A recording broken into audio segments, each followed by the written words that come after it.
Hi everyone, I'm really excited about this episode. We'll talk about 3 locations across Australia that are cheap, that have high yields, and that will do very well likely in the next year, the next 2 years, 3 years, and beyond. You can invest in these locations, buy in these locations, sitting right where you are right now without having to catch a flight, doing all your due diligence in front of your computer. But at the end of the episode, I'll also teach you how not to do it. Avoid the mistake that I'll share at the end of the episode. Really excited about it. Let's go. My name is Pika and I help people build passive income through the Property Investment Accelerator using data without needing a $15,000 buyer's agent. Every single time in this channel, we expose the reality about the property market, Australia's economy, and financial happiness. If you get value, hit the subscribe button, give it a like. I love to see a lot of likes. Let's get straight into it. This is from the Australian Property Institute, just setting some context. Capital city house price increases between 2005 to 2024. So that sort of 20-year period. You might be surprised to see it was Adelaide that grew the most at 175% over that 20-year period. Then it was followed by Hobart at 172%, then Sydney 171%, Brisbane 169%, Melbourne tied at 169%, and the average for all states was 154, and Canberra at 148%, Perth 123, and Darwin all the way down to 102. What's really interesting is the inflation rate between this period was just 67%. So some people say, look, why would you invest in property like you're barely keeping up with inflation? Actually, you would have doubled, if not almost tripled your money versus inflation if you had invested. So if you're thinking right now that, hey, I don't want to invest my money, I want to keep it in my savings account where I get like 3%, maybe 4% max. The inflation rate is 3%, 4%. Your money is not going forward even though you're making interest. It's being eroded by inflation. Put it into the property market, put it into the right market. We'll go through specific markets very, very soon, and you can triple what other people are getting in the bank. And of course, if you leverage, then you can not just triple, but 9x, 10x, 12x, 15x your money versus other people. No, I don't want to present data in a linear way. It should be multidimensional so you can paint a picture in your own mind. The 50-year house price growth from 1975 to now has seen Sydney grow the most at 3,802% increase over that time.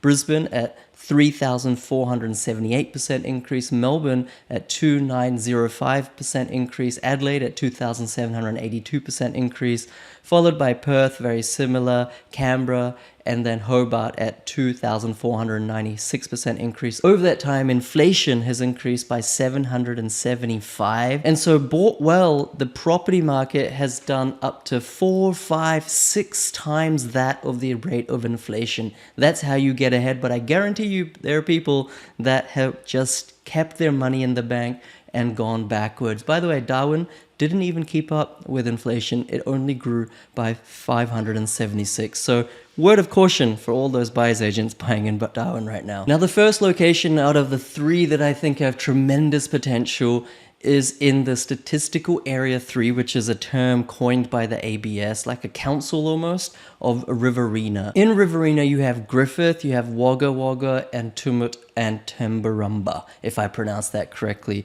You can see of the 3, Wagga has performed the best. The regional centres of Wagga, Dubbo and Albury have continued to gain strength in the last 5 years as well. After rising 33.3% between 2019 and 2022, the annual average median price in Wagga rose 19.6%. That's 20% between 2022 and 2024 to reach $539,000. The most interesting and exciting thing for me in Wagga is it's slated to have $15 billion with a B of infrastructure projects over the next decade. The projects that are already under construction include the $2 billion Hume Link electricity transmission upgrade, the $16 million UNSW teaching hospital. Love hospitals. Hospitals bring high-income, stable, cycle-proof employment, highly trained professionals that grow roots. They demand houses. and a $1 billion Riverina Defense Estates development. The annual average median house price rose 85.8% between 2015 and now. So you know that Wagga can rise, but it hasn't overperformed in the last decade. So in terms of reversion to the mean, there's a lot of upside potential in this next decade coming. Now, sticking with New South Wales, let's go to our second location, which has tremendous potential. It is in the statistical area 3 called New England and Northwest. It's called Tamworth. You can see Tamworth has been pretty flat. This is the thing I love about it. It's been pretty flat all the way from 2014 till about COVID 2021, 2022. It had a bit of a spike post-COVID around 21, 22. It did go up from about 350,000 to about 450,000. But that's hardly anything compared to what a lot of other regional locations around Australia did. What this tells me is that it has a lot of legs. It has all the kind of stars lining up for it now. And going forward, because it's still affordable, because it didn't rise so much. Remember, growth is the enemy of future growth. It hasn't grown that much, so people can still afford it. And of course, investors love the yield play on it as well compared to more metropolitan areas. Very close to Tamworth is Armidale. It's situated about halfway between Sydney and Brisbane, and it was actually named by a survey done by Citro, C-I-T-R-O, to be the best place in the country to retire. Armidale has a university. It's called the University of New England. It has a great healthcare industry, great lifestyle amenity. And the great thing is that the lifestyle there is at a fraction of the cost versus places like Melbourne, Sydney, and Brisbane. So coming back to this lifestyle and retirement affordability story, you know that we're going through a baby boomer phase now in the next 5, 10, 15 years, where all those baby boomers will retire. Do they want to retire in Sydney, Melbourne, Brisbane, with all the metropolitan headache and fast-paced life and cost of living pressures? We don't think so. We think retirees will want to move to greener pastures, smaller locations, where they're more peaceful and things are more affordable. Armidale and Tamworth are such locations. And this could really drive up property prices. What I love about Armidale, and I know I mentioned this about Tamworth just before, but since 2015, it's only grown by 49.5% median home price.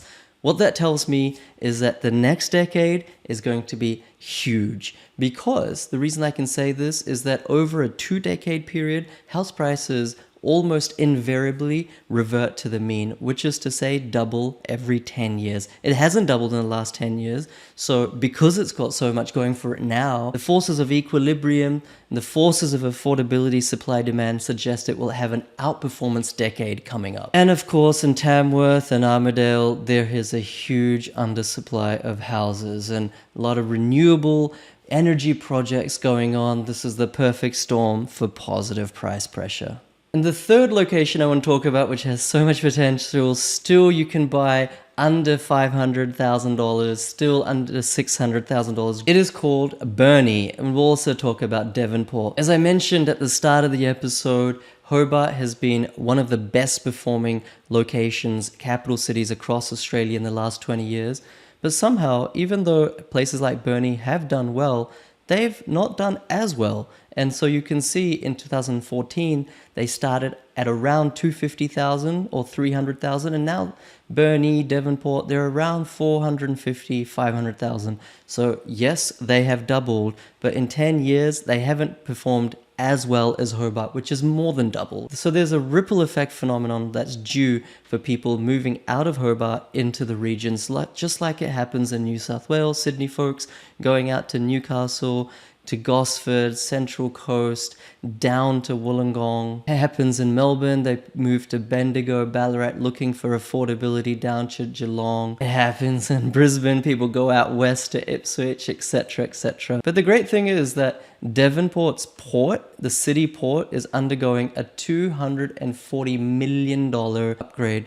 And this will boost freight capacity by as much as 40%. Like, that's huge for a small place. You drop a rock in a big pool, doesn't make a big difference. You drop a rock in a bathtub, it causes waves, so to speak. And because of this, it will also increase visitor numbers by about 70,000 a year, 70,000 folks a year. That's not nothing. Burnie has actually got a bigger seaport than Devonport. It's got the biggest seaport in Tasmania, and with median house prices under 500,000. I mean, where can you buy houses under 500,000 with this kind of yield?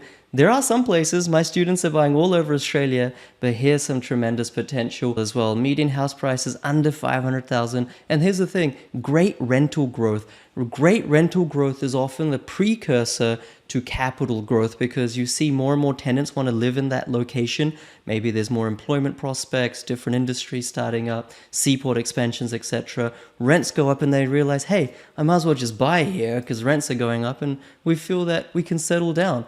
Rents grew 6.6% in the last year in places like Devonport and Burnie and are up 37% higher than 5 years ago. Not all of Australia has experienced that. Retirees love places like Devonport and Burnie as well, and they're not one industry towns. You know, you've got agriculture, tourism, you've got transport associated industries as well as the port as previously mentioned. So I often get asked this question, hey PK, you always share how you built your portfolio buying basically under 500k properties with high yields, you know, yields above 5%, 6%, 7%.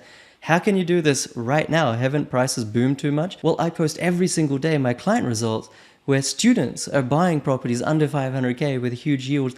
And here are 3 locations where you can also buy for cheap with high yields. Now make sure you pick the right suburb because not all suburbs in these locations will do well. Pick the right property, the right street. Do your due diligence, and here's a warning. Do not use a buyer's agent to buy there. Here's an article from the ABC recently. Call for stricter regulations for buyer's agents after couple's costly interstate blunder. In short, after relying on a buyer's agent for expert advice, a blindsided Sydney couple has discovered their Wodonga investment property has costly hidden problems. The Real Estate Buyers Agents Association has warned that inexperienced buyers agents are causing headaches for customers. Not just inexperienced buyers agents, but the most experienced buyers agents as well that you find on YouTube, that feature on podcasts, and that run millions of dollars of ads every day. Why are they also the troublemakers? Because the main face of the business, who you're hearing on the podcast or YouTube, isn't the one buying you the property. They're the ones hiring brand new people who have maybe previously IT professionals, business analysts, bricklayers, electricians, as inexperienced buyers agents in their business. And those are the people without any checks and balances that are buying you properties. So yes, you're paying $20,000 because of the brand, but the person that you're buying, that's actually buying your investment property, has no properties of their own. Renters Jasmine and Jason saved to afford $13,000 buyer's agent fee that would secure investment property that fit their budget. They had no idea the fee designed to save them time and money would turn their property hunt into a nightmare experience. The buyer's agent is hired to represent the buyer by finding, evaluating, and negotiating a property purchase on their behalf. And in my opinion, they're just a sales agent because they get a commission every time they sell you a property. So follow the money, right? It tells you the truth 9 times out of 10. They get paid to sell you a property, so they're really working on your behalf? Think about it. In December, the Sydney couple, with advice from their buyer's agent, purchased a $405,000 property in Wodonga in regional Victoria. It was at this point when they should have been celebrating their purchase that things started going south. Emails seen by the ABC showed that the buyer's agent had assured them that the appliances were working and backyard rubbish would be removed. But after settlement, the couple received a list of issues from the property manager that needed to be fixed before the property could be rented. They were left with $15,000 in repair and bills and lost rent due to the buyer's agent overlooking Victoria's tough rental regulations. And here's the kicker, the buyer's agent never inspected the property in person, relying solely on a video walkthrough. Think about it. You're paying all this money to someone who should be doing your due diligence. Interstate, you've got these buyer's agents that buy anywhere across Australia. They don't even go or have people on the ground going through the property before you buy it. So what are you paying them for? I mean, suburb selection, intra-suburb selection, property selection can all be done online and through phone calls with property managers. It's all there, quantitative, qualitative data. So what are you actually paying them for? That's the question. When a property manager can inspect boots on the ground that property for you for free. And because they're not incentivized to sell you the property, therefore, they tell you the truth, unlike a buyer's agent who will mask things because they want that money from you. They want that deal done. The couple said that when they questioned the building and pest report, they were told the issues wouldn't stop us from getting tenants, a claim they later found to be untrue. He even said he would add it to his own portfolio. Bendigo real estate agent Russell Mule said he had never seen so many buyer's agents in his 30-year career. In the past year, there have been surge in buyer's agents contacting us. They can be demanding, sometimes unrealistic, about terms, conditions, and response times, trying to prove their value to their clients. What I'm finding is that lots of sales agents are refusing to even work with buyer's agents because they're so arrogant. A lot of off-market deals now, I would even say the majority, go to DIY mum and dad investors because sales agents have had enough of dealing with these buyer's agents. In Bendigo, Mr. Muir said, he often dealt with agents who never inspected the properties they pitched to their clients. They wouldn't even know what the neighbors look like. They rely on Google Maps, but so can the buyer. Strategy development, suburb selection, property selection, negotiation, getting off-market deals, buying interstate, closing the deal, getting tenants, getting your rent. All of this can be done DIY because no one cares about your money as much as you do. Find a mentor, find someone who actually cares about you. More importantly, find someone who isn't incentivized to sell you a property or have you close a deal, where they are only incentivized to educate and teach you completely independently with no kickbacks or commissions from selling you a property. That cannot be said for buyer's agents, so you think about it. I've given you 3 amazing locations. Do what you want with this knowledge, but remember, the time to act is now, because if you wait 6 months, a year, 2 years, heck, even 2 months, prices that you pay for the same property will be thousands of dollars higher. Act now, do it for yourself, hit the subscribe button, give it a like, share this episode with someone you think will value it. My name's PK, thanks for being with me.